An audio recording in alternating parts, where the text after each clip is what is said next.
চারিদিকে খাঁখা। কেউ বলছেন পরিস্থিতি নাকি ধুধু মরুভূমির মতো। উপার্জনেই আজকে বড় ধাক্কা বাংলাদেশি পর্যটকদের অনুপস্থিতিতে। আমাদের দিন দাদা বহুত খারাপ চলছে, তাই এরকম যদি চলে আর কদিন পরে আমাদেরও খুঁজে পাওয়া যাবে। পণ্যের জন্য গর্ত খুললে সেই গর্তে নিজেকেই পড়তে হয়। ভারতের স্থলবন্দর দিয়ে বাংলাদেশের 9টি পণ্য আমদানিতে নিষেধাজ্ঞা জারি করেছে ভারত। ভারতের এমন সিদ্ধান্তে বাংলাদেশের খুব বেশি ক্ষতি না হলেও বিপাকে পড়েছে ভারতের শত শত ব্যবসায়ী। পণ্য খালাস বন্ধ হয়ে যাওয়ায় আর্থিক ক্ষতির মুখে পড়েছেন তারা। একই সাথে কাজ হারিয়েছেন অসংখ্য শ্রমিক। বাংলাদেশকে চাপে ফেলতেই নিষেধাজ্ঞা দিয়েছিল নরেন্দ্র মোদী সরকার। অথচ এখন এই নিষেধাজ্ঞা উল্টো ভারতীয়দের রুটি রুজিতে সরাসরি আঘাত এনেছে। পেট্রাপোলে এখন বিরাজ করছে করুণ পরিস্থিতি। এ নিয়ে কি বলছে পশ্চিমবাংলার মিডিয়া, আসুন তা দেখি। চারিদিকে খাঁখা। কেউ বলছেন পরিস্থিতি নাকি ধুধু মরুভূমির মতো। কেউ আবার বলছেন কোভিড কালেও এমন ছবি দেখা যায়নি।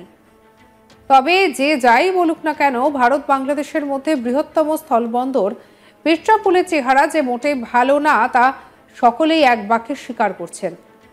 পরিসংখ্যান বলছে পশ্চিমবঙ্গের উত্তর 24 পরগনা জেলার পেট্রাপোল বেনাপোল আন্তর্জাতিক সীমান্ত দিয়ে প্রতিদিন প্রায় কয়েক হাজার মানুষ যাতায়াত করে থাকেন।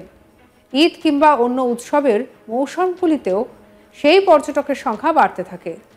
বিশেষ করে ঈদ উপলক্ষে বাংলাদেশি পর্যটকদের কাছে ভারত তথা কলকাতা হয়ে ওঠে প্রিয় ভ্রমণস্থল।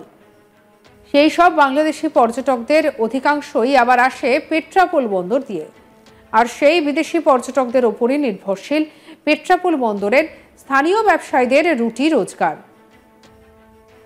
পরিবহন, খুচরো ব্যবসায়ী, বৈদেশিক মুদ্রা বিনিয়োগ কেন্দ্র, ফলওয়ালা, কসমেটিক্স বিক্রেতা, ভাতের হোটেল, চায়ের দোকান থেকে শুরু করে রিক্সাওয়ালা, মুটেওয়ালা, তাদের সকলেরই উপার্জন নির্ভর করে এই পর্যটকদের আসার উপরে। কিন্তু সেই উপার্জনেই আজকে বড় ধাক্কা বাংলাদেশি পর্যটকদের অনুপস্থিতিতে। আমাদের অবস্থা খারাপ, প্রচণ্ড অবস্থা খারাপ। দিনে 100 টাকা ফুটতে গেলে খুব অনেক কষ্ট হচ্ছে। এটা কতদিন ধরে চলছে? এটা চলছে ধরেন আপনার প্রায় জানুয়ারির পর থেকেই চলছে এই অবস্থাটা। গত বছর যে ঈদ ছিল সেই ঈদে কি এরকম অবস্থা? না, সেই ঈদে না, পর্যটক ছিল না, সেই সময়টাই ভালো ছিল, সবার দিন ভালো চলেছে। কিন্তু এখন ঈদটা যে গেল, মনে হচ্ছে লকডাউনের চেয়ে উপরের অবস্থা খারাপ, বুঝতে পারছেন? তাই এইটাই হলো ব্যাপার। আমাদের বর্ডারে যত ব্যবসাদার আছে, সে মানি এক্সচেঞ্জ বলেন, আমাদের ভ্যান রিক্সা বলেন, অটো বলেন, বাস বলেন, টাটা সুমো বলেন, যাই বলুন না কেন, আমাদের দিন দাদা বহুত খারাপ চলছে। তাই এরকম যদি চলে আর কদিন পরে আমাদেরও খুঁজে পাওয়া যাবে। এইবার দুই সরকার মিলিতভাবে যদি কিছু একটা উপায় করে তাহলে সবাই বাঁচতে পারবে, নাই বাঁচার কোনো আশা নেই আমাদের। আমাদের ব্যবসা পুরো বন্ধ, বেচা কেনা নেই বলে কোনো বাংলাদেশ ভিসা দিচ্ছে না, লোকজন যাত্রী আসছে না, পুরো বন্ধ আমাদের ব্যবসা। রাস্তাঘাট পুরো ফাঁকা। অন্য সময় ব্যবসা ভালোই চলতো, লোকজন গম সব কিছুই চলতো। ব্যবসা মানে কাউন্টার পার্টি দিয়ে ট্যাক্সি, বাস, পরিবহন সবই চলতো, কোনো রকম কোনো অসুবিধা হইতো না। লকডাউনে তবু ভালো ছিল, লকডাউনে তাও 2-4 জন দেখা যেত। মুখে বড় বড় কথা বলা ভারতীয়রা আজ কোথায়? যারা বলতো বাংলাদেশিরা নাকি ভারতের উপর নির্ভর করেই টিকে আছে, অবশেষে বাংলাদেশিরা যখন ভারতকে বয়কট করতে শুরু করে, ঠিক তখনই বেরিয়ে আসে আসল সত্য। বাংলাদেশ নয়, বরং ভারত অনেকাংশে নির্ভরশীল বাংলাদেশের উপর।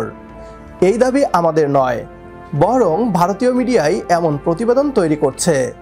পশ্চিমবাংলার মিডিয়াতে নিয়মিতই দেখা যায় ভারতীয়রা বলছে বাংলাদেশিরা না আসায় আমরা সমস্যায় পড়েছি, আমাদের ব্যবসা বাণিজ্য বন্ধ হয়ে যাচ্ছে, যেমনটা আপনারা আজকের ভিডিওতেও দেখলেন। অথচ কখনো কোনো বাংলাদেশিদের বলতে শুনবেন না যে আমরা ভারতে যেতে না পেরে সমস্যায় পড়েছি, কারণ ভারতকে বয়কট করে আমরা ভালো আছি। একমত হলে কমেন্ট বক্সে ইয়েস লিখে জানিয়ে দিন আমাদের। সেই সাথে ভিডিও শেয়ার করে দেখার সুযোগ করে দিন আপনার বন্ধুদের। পরবর্তী ভিডিও দেখার আমন্ত্রণ জানিয়ে বিদায় নিচ্ছি আজ।